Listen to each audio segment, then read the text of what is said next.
Okay, so we're going to just run through module 1, basically properties and, well, structure of matter. So firstly, we'll go through the taxonomy. So matter is split into heterogeneous and homogeneous. Yeah. Now, heterogeneous simply means that it's not uniform composition. Well, is there a type of homogeneous? Oh, sorry, I mean, wait. Or heterogeneous? I don't understand the question. So, how is it like how many types of heterogeneous substances? Well, heterogeneous just means it's not uniform. So anything that's not uniform is heterogeneous. Okay. And a homogeneous substance is something that has a uniform composition. Yeah. Now, if it's heterogeneous, then it has to be a heterogeneous mixture. Yeah. And that could be all sorts of things like soil. It could be all sorts of things like your cake. It could be anything that's not uniform composition. A homogeneous substance could either be a homogeneous mixture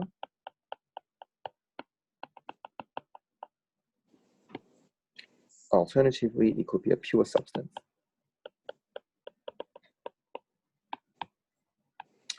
Which really means that over here we have mixtures versus pure substances. So these are mixtures.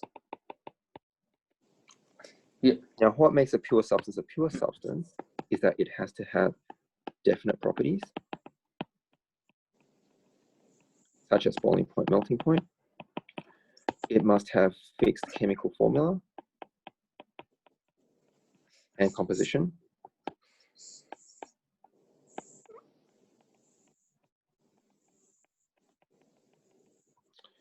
And so it must have, a chemical formula, must have fixed composition, and it must be, chemically bonded.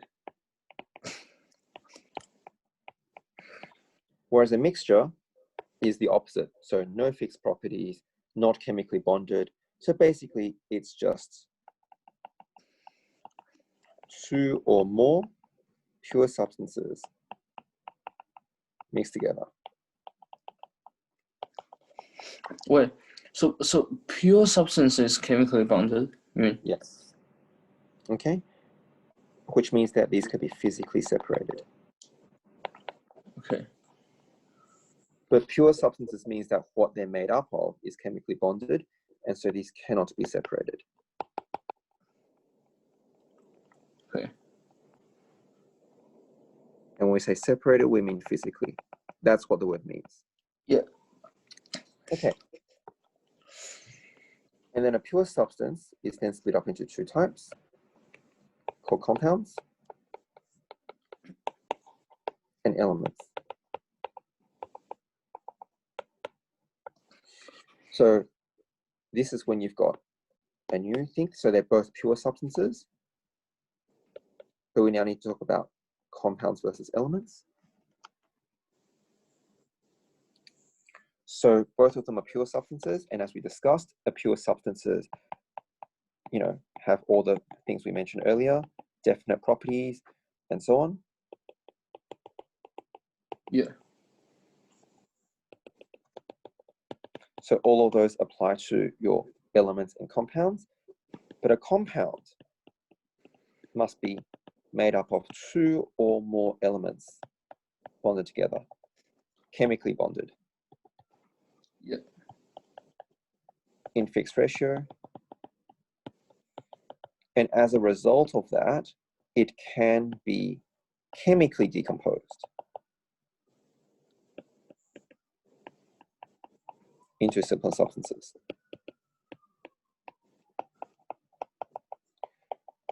Whereas an element cannot, and it's made up of only one type of atom.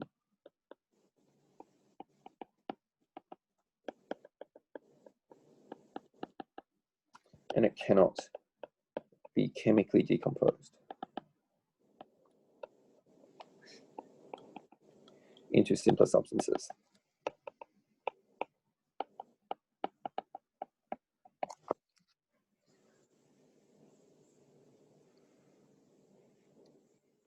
The other thing we mentioned earlier was mixtures, and we talked about a homogeneous mixture. A homogeneous mixture must therefore be a uniform mixture. And the simplest examples of those would be solutions. Because a solution is solvent plus solute. So for example, salt water must equal water plus salt.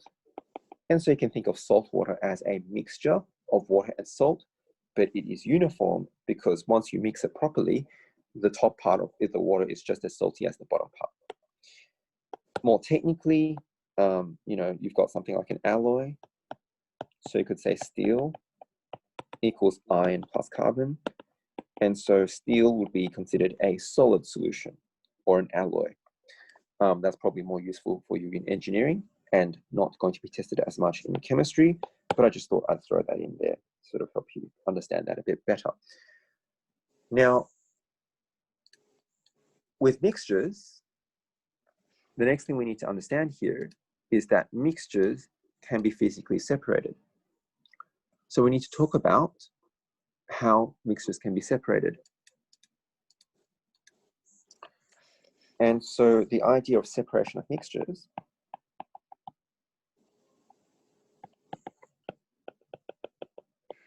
is that you'll take a mixture and through some sort of separation process,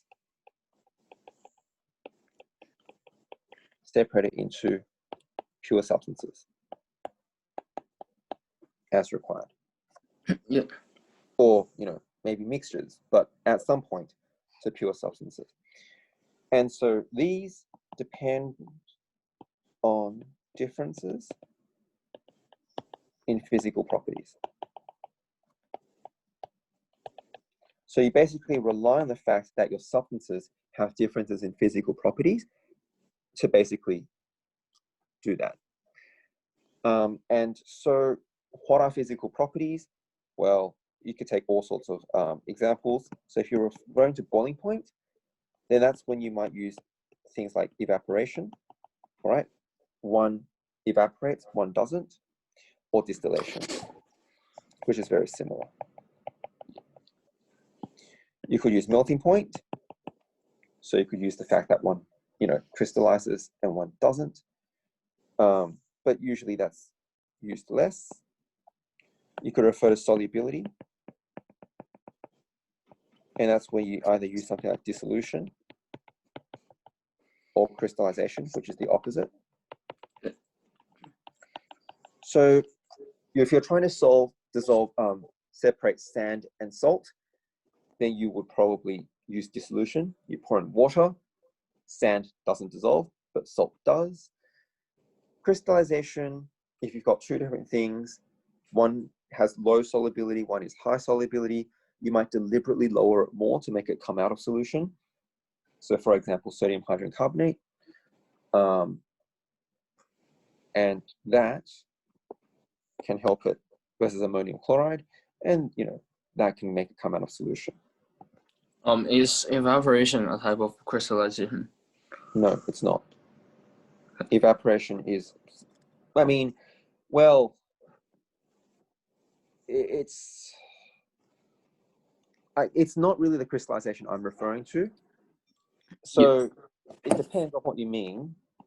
I think you're thinking of, for example, salt water, and you heat it up, and you're leaving with salt. So the salt, if you like, is crystallized, but that's really more the fact that you've got rid of the water. Yeah. Although you could say the salt has crystallized, whereas I'm thinking of a situation where A and B are dissolved. And because you lower the temperature, for example, B is still dissolved, A is in solution. Yeah. A is in solid. Oh.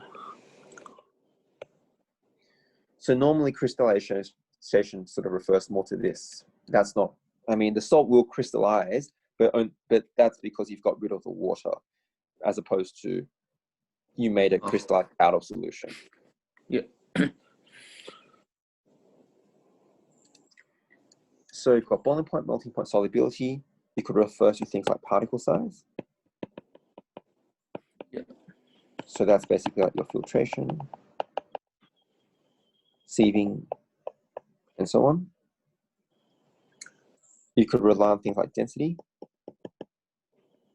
and that would be things like, you know, your sedimentation and so forth. Yeah. And also centrifugation. And then you could use things like, you know, separating funnels, which rely on both the lack of solubility and the difference in density.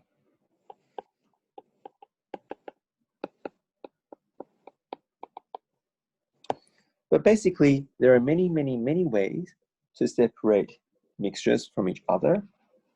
And basically, you would, all of them ultimately rely on differences in the physical properties. Does magnetism count one? Yeah, it does, actually. It's not tested much, but it most definitely does. And even this is not an exhaustive list. Yeah. You could think of more as well. Okay. Okay. So this is separation of mixtures. Now you have physical properties. And you have chemical properties.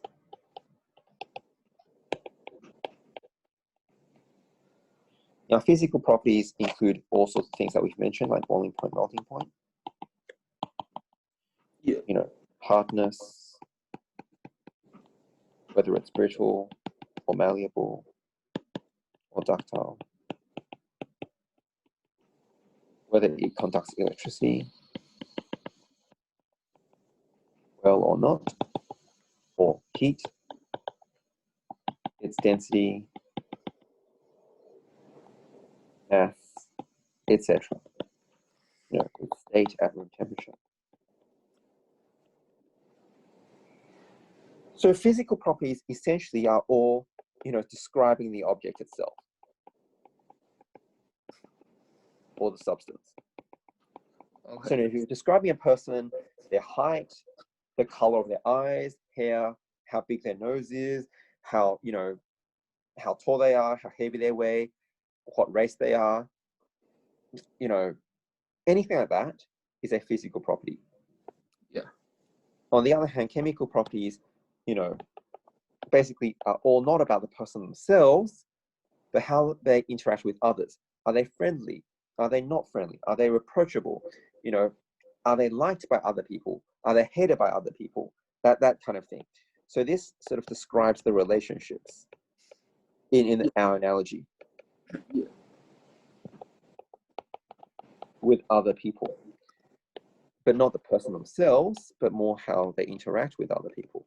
So in that case, this is describing reactions. So this is basically reactivity. So anything that talks about the reactivity, so anything that sort of relates to that. So for example, the electronegativity. For example, do they form covalent or ionic bonds? Okay. For example, you know, in what ratio does it react with chloride, chlorine, oxygen, etc.? Or does it even react, right? Its first ionization energy. You know, does it react with acid? And so on. I mean, this could keep going. But basically, you know, is it flammable, right? Does it corrode in air? Anything like that is a chemical property. Yeah. As long as it relates to a chemical reaction and not it itself, then that is a chemical property. Yeah. All right. So recognizing that, you know, you've got different types of atoms. So you recognize that an atom is composed of protons and neutrons in the nucleus. Yeah. Protons are positive, neutrons are neutral. And then you've got electrons, which are negative in electron shells.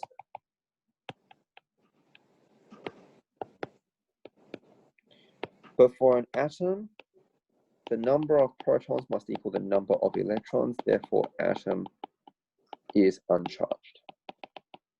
Yeah. Without exception.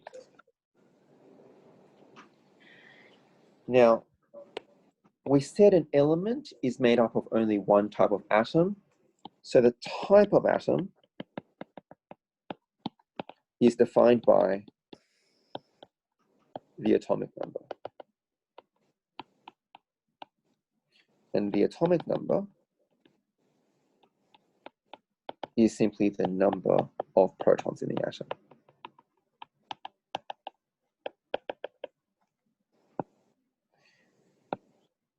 Now that is different to the mass number, which is the number of protons and neutrons in the nucleus.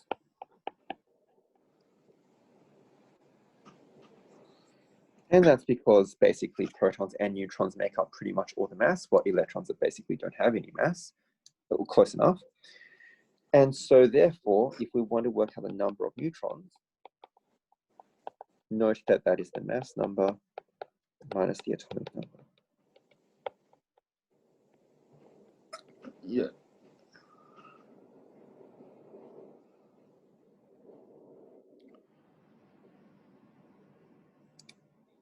Okay. So recognizing that you've got different models of the atom. So because the atom is essentially, as we've mentioned before, you know, I mean, while this is not an accurate drawing, we get the idea that you've got a nucleus with protons and neutrons in here, and you've got shells of electrons outside. Therefore, we are basically saying that your atom has discrete energy levels.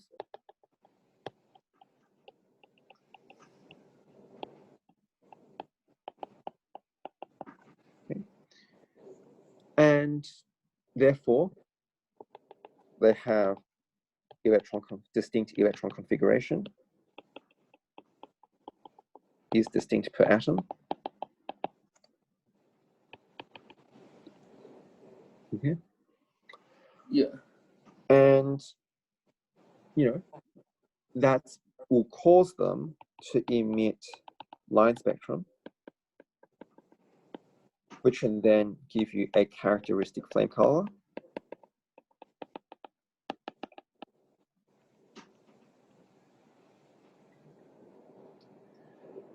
And that's the very basic idea.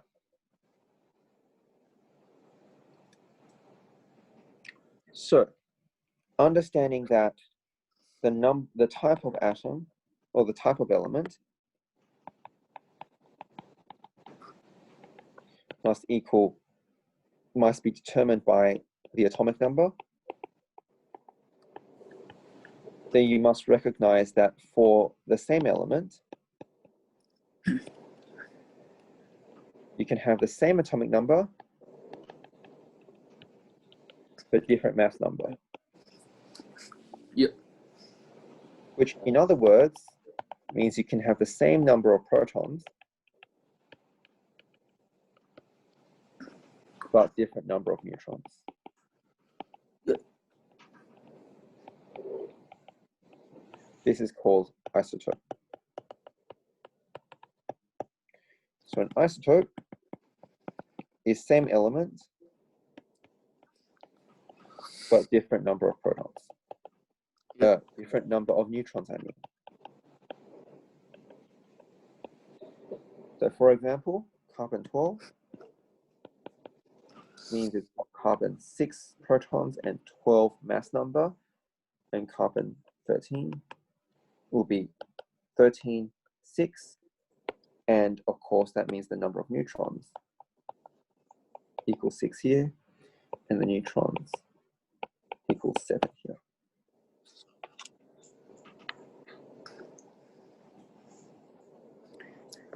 Yeah. Now, the general idea is that there are stable and unstable isotopes. So if a stable isotope, then it does not decay or does not undergo radioactive decay.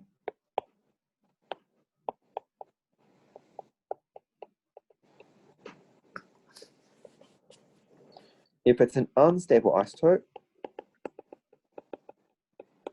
then it will undergo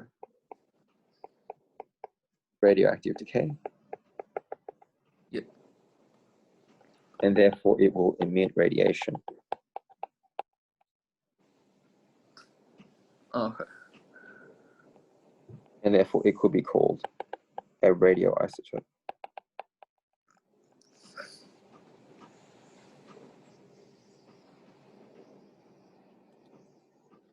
So your radioisotopes could emit basically the type of radiation. Yeah. Would be considered alpha, beta, or gamma. Yeah. So alpha is really just a helium nucleus.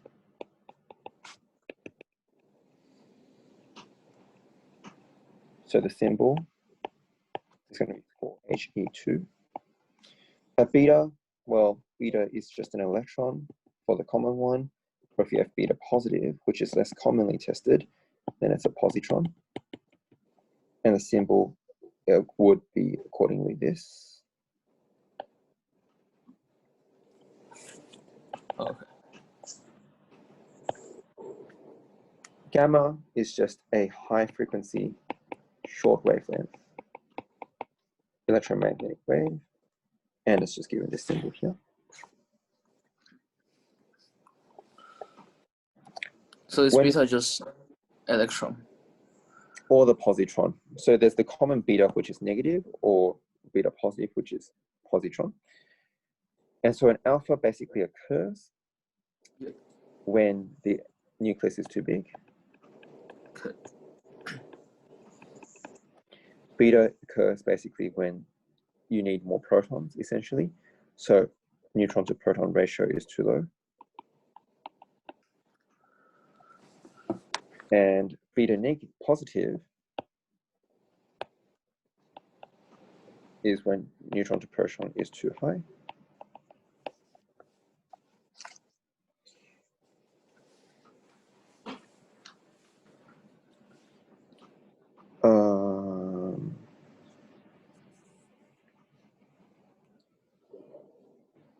Sorry, what is too high? Like So I might have got it the wrong round. Just give me a second. So emitting an electron. Yeah, so this is too high and this is too low. But to answer your question, the number of neutrons, the number of protons. Oh, right. Okay.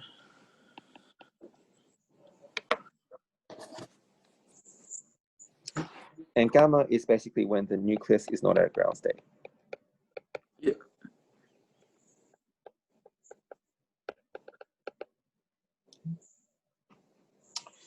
Now, you know, there's the electromagnetic wave and electrofield effects and magnetic field effects, which are tested more in physics and less in chemistry. So I'll leave them out here. But you do need to know their ionizing power and penetration power.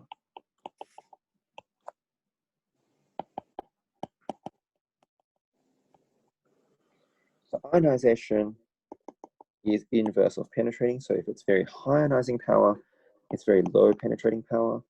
And by that, I mean paper could block it. Beta collectively is moderate and moderate.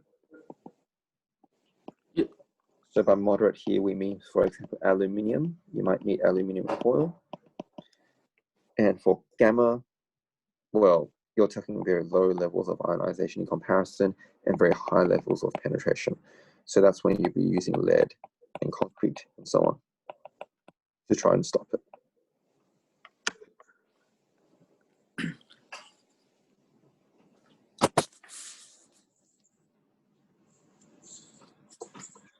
Yeah.